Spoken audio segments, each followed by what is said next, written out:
은혜 받으신 줄로 믿습니다. 우리 말씀의 제목을 함께 따라해 보시기 바랍니다. 예수에게 붙잡혀야 합니다. 예수에게 붙잡혀야 합니다. 광고 말씀을 좀 한 가지 전하겠습니다. 수요일 오전 10시에 제2남선교회가 총회경 부흥의 준비 관계로 모이도록 하겠습니다. 수요일 오전 10시입니다. 네, 제2남선교회, 제2여선교회 아니고 제2남선교회 우리 성도님들께서는요, 전원 참석해 주시면 감사하겠습니다. 또 광고가 있는데요. 우리 부흥회가 다음 주에 있잖아요. 여러 가지 준비해야 될 것들이 있는데 식사 대접하는 부분과 또 강사님 차량 운행하는 부분과 또 특송으로 우리 매 순간 낮에 하고 저녁하고 이렇게 섬겨주시면 좋겠는데 원하시는 분들 먼저 이렇게 말씀해 주시면요, 그 시간에 맞춰서 먼저 넣어드리도록 하겠습니다. 그리고 아마 외부에서도 손님들이 오실 거예요. 그래서 함께 안내하는 부분도 같이 다 이렇게 해서 준비해서 넣도록 할 테니까요. 순서에 해당되시는 분들, 또 담당하시는 분들, 원하시는 분들 있으면 먼저 말씀해 주시고요. 순서가 정해지면 거기에 맞춰서 아름답게 잘 준비해 주시면 감사하겠습니다. 자, 오늘 말씀의 제목은 예수에게 붙잡혀야 합니다. 오늘 말씀을 보니까요, 바울이 하나님에게 붙잡혔다 이렇게 기록이 되고 있어요. 여러분 다 우리가 붙잡혀야 될 줄로 믿습니다. 이 자리에 앉아 계신 분들 다 누군가에 붙잡혀셔서 또 이곳에 오셔서 앉아 계신 줄로 믿습니다. 제가 예수 믿은 사람 중에 가장 황당하게 예수 믿은 사람 중에 한 명을 압니다. 어떤 사람이냐면 여자분이신데요. 이분이 제가 나중에 사역할 때 한 교회에 고등부 담당 총무로 이렇게 열심히 섬기셨습니다. 그때는 고등부가 따로 있고 또 중등부가 이렇게 따로 있어서 각각의 다른 전무사님들이 계셨었는데 거기에 맞춰서 봉사하시는 총무 선생님들이 따로 있었어요. 청년인데 정말 교회를 위해서 헌신적으로 일하는, 정말 너무 열심히 헌신적으로 일하는 그런 선생님이었습니다. 근데 제가 이렇게 물어봤어요. 어떻게 교회 다니게 되셨어요? 어떻게 예수 믿게 되셔서 이 봉사의 자리까지 헌신하게 되셨어요? 이렇게 물어보니까요, 이분이 그러더라고요. 어렸을 때 교회에서 호소자 영화 보여준다고 해서 그거 보고 보러 따라왔다가 교회 다니게 됐다고 이렇게 얘기하더라고요. 호소자 뭔지 모르시죠? 네. 홍콩 영화인데 굉장히 오래전에 나왔던 그런 영화입니다. 그러니까요, 교회를 어떻게 다녔냐면 많은 사람들이 삶의 문제를 해결하기 위해서 나왔습니다. 내 영혼의 평안함을 해결하기 위하여 주님 앞에 나왔습니다. 이런 게 아니라 그냥 교회에서 영화 보여준다니까 그거 보려고 따라왔다가 코가 깨어가지고 붙들려가지고요, 정말 예수님 열심히 믿고 구원받아서 하나님 앞에 귀하게 쓰임받는 그런 사람을 본 것이 생각이 납니다. 여러분, 양이 이끄는 사자 부대보다 사자가 이끄는 양 부대가 더 강하다, 이런 말이 있어요. 리더가 양인데 그 부대원들이 누구냐? 사자입니다. 사자가 수백 마리가 있어요. 그런데 거기에 또 다른 부대가 있는데 사자가 한 마리 있는데 양이 있습니다. 이게 어떤 부대가 강하냐? 사자가 이끄는 양 부대가 더 강하다는 것입니다. 그러므로 우리는요, 하나님의 말씀을 붙잡힌 사람이 되어야 될 줄로 믿습니다. 누가 나의 삶을 이끄느냐에 따라서 내 인생이 달라지게 되는 줄로 믿습니다. 예전에 있었던 교회는요, 수요 예배를 오전에 드렸습니다. 오전에 10시 반에 예배를 드리는데 그러다 보니까 경쟁자가 있었어요. 경쟁자가 누구냐 하면은 주변의 다른 교회 아니었습니다. 절도 아니었습니다. 바로 교회 옆에 있었던 백화점이었어요. 백화점이 경쟁자였습니다. 왜 그러느냐? 이 백화점은요, 수요일 오전만 되면요, 세일을 합니다. 그 세일을 하니까요, 뭐 10만원에 팔던 거 7만원에 팔고 5만원에 팔고 막 이러니까 그 동네에 있는 여성분들, 아줌마들이 다 백화점에 가서 그 시간에 옷을 사러 가는 거예요. 근데 세일하는 시간도 10시 반, 예배 시간도 10시 반, 이렇게 시간이 겹치다 보니까요, 자꾸 사람들이 유혹을 받아서 백화점으로 가게 되더라는 것입니다. 그래서 이 수요 예배를 담당하시던 목사님이 계셨는데, 예배마다 담당하는 목사님이 따로 있었습니다. 금요 예배 담당하는 목사님, 수요 예배 담당하는 목사님, 초하루 기도회 예배 담당하는 목사님 다 따로 있는데, 그 수요 예배 담당하는 목사님 앞에 나와서 이렇게 설명을 하는 거예요. 우리 교회의 라이벌은 절도 아니고, 우리 교회의 라이벌은 주변에 있는 옆에 큰 교회도 아니고, 우리 교회의 라이벌은 저 백화점입니다. 네, 이렇게 선포를 하고 백화점과의 전쟁을 선포하면서 정말 그 예배가 하나님 앞에 더 뜨겁게 드려질 수 있도록 고민하고 다양한 방법을 시도하며 연구하는 것을 이렇게 보았습니다. 제가 통화를 해보니까 아직도 그 싸움이요 끊어지지 않고 계속되고 있다고 합니다. 아마 주님 오시는 날까지 그 싸움은 계속되지 않을까 이렇게 생각을 합니다.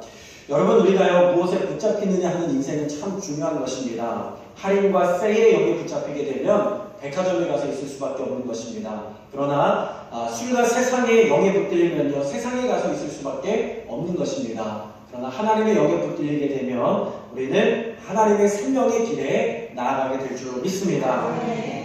바울은요 예수님을 미워하는 사람이었지만요 오늘 말씀해 보니까 예수님께 사로잡혔다 이렇게 이야기하고 있습니다. 우리 5절의 말씀을 다 같이 한 번 더 읽어보도록 하겠습니다. 5절 시작.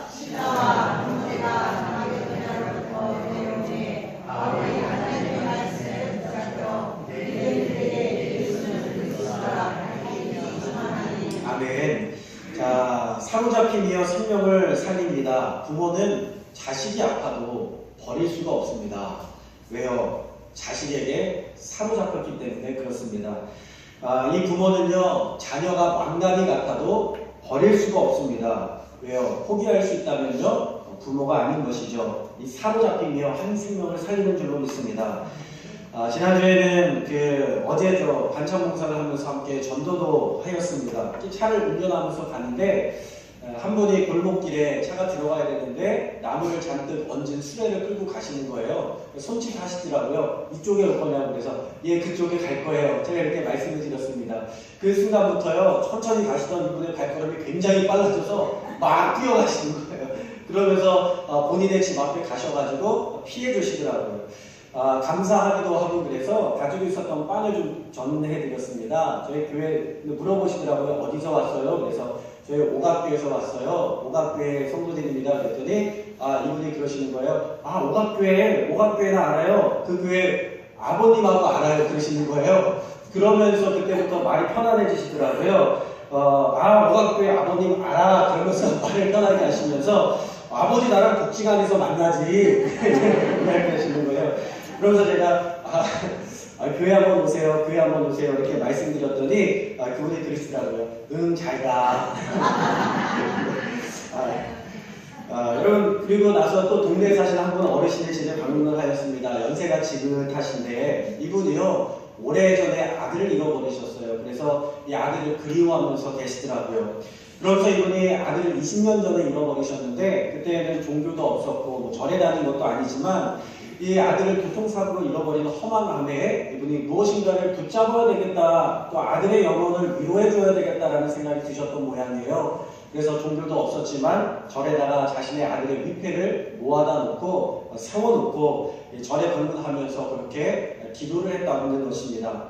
그런데 이 위패가요 점점 밀려나더래요. 점점 밀려나더라는 겁니다. 왜 밀려날게요? 돈을 많이 내는 사람한테 점점 밀려가지고 구석으로 가게 되면서 또 아예 그냥 다른 절로 옮겨가지고 그 위패를 잘 붙들고 있다는 이야기를 들었습니다. 참 그런 생각이 들었어요. 우리 자녀 한 명에게도 붙들릴만 된 인생이 이렇게 참 쉽지 않구나 이런 생각이 들었습니다. 그러면서요 교회 좀 나오셔요. 교회 나오셔서 기도하시고 하나님 앞에 기도하세요. 아들을 위해서 기도하시면 하나님께서 기뻐하실 거예요. 이렇게 말씀드렸더니 그 위패 때문에 절에 드린 기도 때문에 교회에 나오시지를 못한다는 이야기를 들었습니다. 여러분 우리의 인생은요 한낱 위패에 사로잡힌 인생이 아니라 하나님에게, 예수님에게, 성령님에게 사로잡힌 인생이 되어야 될 줄로 믿습니다. 내가 잡고 있는 것을 놓지 않으면요 다른 것을 붙들 수가 없어요. 썩은 동아줄을 놓지 않으면 생명의 동아줄을 붙잡을 수가 없는 것입니다. 과감하게 내려놓으시고 생명이신 하나님을 붙들 수 있는 인생이 될 수 있기를 주님의 이름으로 축원합니다. IT 업계에 유명한 사람이 있죠. 빌 게이츠하고 그리고 또 스티브 잡스가 있습니다. 이 사람들이 굉장히 유명한 대학에 다니던 사람들이에요. 그런데요 대학에 다니다가요 중퇴를 했습니다. 한 사람은 스탠포드, 한 사람은 하버드 대학에 다니던 사람인데 이 사람들이요 중퇴할 수밖에 없었던 이유가 뭐냐면 그들은 IT의 미래를 보았고요 그 IT에 사로잡혔기 때문입니다. 먹고 살기 위한 밥벌이였다면 단순한 열심과 수동적인 충성으로 일하겠지만 그들은 달랐어요. 그들은 그것에 사로잡혔기 때문에 자신의 인생을 걸고 열정을 걸고 젊음을 걸고 그 일을 위하여서 일했던 것입니다. 부흥하는 교회들이 있습니다. 가만히 가서 물어보면요, 그 비결을 들어보면 모른다는 겁니다. 목사님, 이 교회 부흥의 비결이 뭐예요? 그러면 글쎄요, 저희도 잘 모르겠어요. 목사님, 이 교회 부흥의 비결이 뭐예요? 글쎄요, 저희도 잘 모르겠어요. 그런데 한 가지는 분명하다라는 거예요. 뭐냐? 부흥하는 교회 성도님들을 가만히 보면 예수님에게 사로잡히고 성령님에게 사로잡히고 말씀에 사로잡힌 줄 믿습니다. 억지로 하는 것에는요, 열매가 맺기는 하지만 탁월한 열매를 맺을 수가 없는 겁니다. 그런데 사로잡혀서 하는 일에는요, 탁월한 열매가 맺어지게 되는 줄 믿습니다. 세상 사람들은요, 무엇인가에 사로잡혀 있습니다. 출세에 사로잡힌 사람도 있고, 돈에 사로잡힌 사람도 있고, 또 신교, 좋아하는 사람들에게 사로잡힌 사람들도 있습니다. 여러분들은 무엇에게 사로잡혀 있습니까? 예수 그리스도에게 사로잡혀 있기를 주님의 이름으로 축원합니다. 나폴레옹이요, 유럽을 정복한 다음에 그 기세를 몰아가지고 러시아까지 진격해 들어가려고 했습니다. 그 진격해 들어가려고 하는 그때에 출정 전날에 한 귀부인을 만나게 돼요. 이 귀부인을 만나면서 자신이 얼마나 승전의 확신을 가지고 있는지, 자신이 얼마나 완벽하고 치밀한 계획을 가지고 있는지 그 귀부인에게 다 이야기를 했습니다. 한참 이야기를 듣던 이 귀부인이요, 나폴레옹에게 이런 이야기를 해주었다는 겁니다. 잠언의 이야기를 하면서 사람이 계획하지만 그 길을 이루시는 분은 여호와 하나님이십니다. 이렇게 이야기를 했다는 겁니다. 그런데 나폴레옹이요, 껄껄껄껄 웃으면서 이렇게 이야기했대요. 부인, 모든 것은 다 내가 계획하고 내가 이룹니다. 자신만만하게 대답했다는 것입니다. 그리고 나서 전쟁에 나갔는데 놀랍게도 몇 달 후에 이 나폴레옹이요, 러시아의 전쟁에서 패하고 맙니다. 패하고 돌아와서 황제 그 칭호가 패하게 되고 엘바성이라는 곳에 유배되어서 남은 인생을 살아가게 되는 것입니다. 여러분, 인생을 가만히 살펴보면요, 내가 자신만만하게 내가 계획하고 컨트롤할 수 있다고 생각을 하지만 정말 중요한 것은 누구의 손에 붙잡힘을 되어서 사용이 되어지느냐, 그것이 중요한 줄로 믿습니다. 주님께서 우리 인생의 배를 키를 붙들고 잡고 가실 때에 우리의 배는 안전하게 목적지를 향하여 달려나가게 될 줄로 믿습니다. 우리가 새벽에 하나님의 말씀, 창세기의 말씀을 함께 묵상하고 있는데요, 창세기의 말씀은 너무 신기한 말씀이에요. 아세요? 창세기의 말씀하고 요한계시록의 말씀하고 병행이 됩니다. 특별히 창세기 1장과 2장의 말씀하고 요한계시록 21장의 22장의 말씀이요, 굉장한 병행구를 이루고 있어요. 태초와 마지막의 때가 성경에 같이 기록이 되어서 보여지고 있습니다. 창세기의 말씀 가운데 우리가 오늘 새벽에 노아에 대한 이야기를 함께 나누었는데, 하나님께서는 노아를 통하여서 그의 가정을 통하여서 하나님의 나라를 다시 세우기를 원하셨습니다. 그리고요, 하나님께서 이 노아의 방주 가운데에 비를 내리시는데, 비가 오니까 배가 떠오르게 되지 않습니까? 배가 며칠 동안 떠올라 있었냐면 1년 넘게 배가 거의 떠올라 있었습니다. 40일 동안 밤낮으로 비가 폭풍우가 쏟아지고 배가 떠오르는데요, 금방 물이 차올라서 산 위에까지 올라가게 되더라는 거예요. 그리고 계속 시간이 지나다 보니까요, 모든 산이 다 잠겨서 앉아있을 데가 없는 것입니다. 새들도 앉아있을 데가 없으니까요, 150일 동안에 물이 잠겨 있었었는데 새가 150일 동안 어떻게 떠 있을 수 있겠습니까? 새들도 다 죽고 동물들도 다 죽고 코로 숨쉬는 모든 생명들, 인간들도 다 죽게 된 겁니다. 세상의 모든 생명이 다 잊혀져가는 그 순간에 하나님께서는 노아와 그의 가정을 기억하셔서요, 그 방주 안에 있는 그의 가정을 기억하셔서 배를 안전한 곳으로 인도하셔서 배에서 내릴 수 있도록 하나님 도와주십니다. 그런데 그때 노아가 가장 먼저 한 행동이 무엇이었을까요? 여러분, 1년 동안 한 번도 땅에 발을 디뎌보지 않은 사람이 땅에 내렸을 때에, 또는 특별히 고향을 떠나서 오랫동안 타향에서 살던 사람이 고향에 딱 들어왔을 때 하는 행동이 있죠. 뭐예요? 땅에 엎드려서 땅에 입을 맞추는 행동이 있지 않습니까? 그런데 노아는요, 땅에 내리자마자 먼저 하나님 앞에 제단을 쌓고 예배를 드렸다는 것입니다. 하나님께서는 노아를 기억하셨고 노아는 하나님을 기억한 인생이 되었습니다. 아마 노아가 방주에서 내렸을 때에요, 봤던 것은 황량한 세상이었을 것입니다. 왜요? 생명이 아무도 없으니까 새도 없고 새도 없고 동물도 없고 그리고 사람도 없었습니다. 노아가 그 땅 가운데 내렸을 때 분명히 사람이 북적대고 사람이 있었었는데 사람이 아무도 없는 그 땅을 밟으면서 얼마나 두려웠겠습니까? 하나님의 심판의 능력을 노아는 눈으로 보게 된 줄로 믿습니다. 세상을 보니까 아무도 생명이 없어요. 굉장히 두려웠을 거예요. 천상천하 유아독존이 아니라 정말 하나님 앞에 인간의 존재가 아무것도 아니라는 두려움을 느꼈을 것입니다. 그리고 그가 하나님 앞에 모든 생명을 멸하신 하나님 앞에 예배드리는 겁니다. 이것의 의미는 다음과 같아요. 하나님이 내 생명의 주인입니다. 내가 내 생명의 주인이 아니라, 내가 내 인생의 주인이 아니라 하나님이 내 인생의 주인이십니다. 하나님이 내 생명의 주인이십니다. 내 가정도, 내 가족도, 내 물질도, 내 가축도 모두 하나님이 주인이십니다. 여러분, 이것이 노아의 그 예배의 고백인 줄 믿습니다. 여러분, 우리가 하나님 앞에 나와 예배드리는 이유가 무엇입니까? 여러분, 복 받으시려고 예배드리시는 겁니까? 하나님은 복 주시기로 결정하셨습니다. 여러분, 예배 가운데 더 중요한 것은 우리의 생명의 주인이 누구인가? 여호와 하나님이 나의 생명의 주인임을 믿으면서 그 고백이 우리의 삶 가운데 날마다 이루어질 수 있는 귀한 시간 되기를 주님의 이름으로 축원합니다. 여러분의 인생을 주님께 맡기십시오. 그리고 주님이 주인이심을 선포하십시오. 제가 참 감사한 것은요, 기도하는 가운데에 또 성도님들의 어려움을 겪으면서 이렇게 기도를 요청하지 않습니까? 하나님의 주님 앞에서 또 예수님의 이름을 가지고 기도하는데 놀라운 것은요, 하나님께서 역사하신다는 것입니다. 감기로 인하여 고생하던 한 아이가 있었는데요, 이 아이를 사랑하는 마음으로, 주님의 마음으로 품고 기도했습니다. 저는 잘 몰랐어요. 근데 일주일 지나고 나서 고백하시기를, 기도하고 나서, 그날 기도받고 나서 기침이 멈췄다라는 것입니다. 할렐루야. 하나님께서 역사하신 줄로 믿습니다. 우리의 모든 건강의 주인이 내가 아니라 하나님이신 줄로 믿습니다. 또 감사한 것은요, 어떤 분이 건축을 하시는데, 여러분, 그 건축하다 보면요, 축대를 높이 쌓게 되면 다른 집에 허락을 구해야 되는 일이 있습니다. 그러면 어떻게 해야 돼요? 건축하는 사람이 쫓아다니면서 허락을 받아야 되잖아요. 이것 좀 해주세요, 이것 좀 허락해주세요, 그래야 되잖아요. 근데 놀라운 것은요, 그 문제를 가지고 하나님 앞에 기도했을 때 하나님께서 역사해 주셔서 도장을 가서 부탁을 해서 받아야 되는데 도장 찍어줘야 될 사람이 와가지고 도장을 찍어주고 갔다는 것입니다. 할렐루야. 여러분, 이것이 하나님의 역사가 아니고 무엇이겠습니까? 저는 바라기는요, 이번 부흥회를 통하여서 하나님께서 우리 가운데에 막혀있는 모든 문들, 그리고 막혀있는 모든 장애물들, 우리 마음 가운데 모든 막혀있는 무거운 짐들을 하나님께서 해결해 주시는 귀하고 놀라운 시간이 될 줄로 믿습니다. 하나님의 살아계심을 인정하고, 하나님은 우리의 생명의 주인 되심을 인정하고, 하나님 앞에 나와 엎드릴 때에 하나님께서 우리의 삶을 붙들어 주시고 축복을 허락하여 주실 줄로 믿습니다.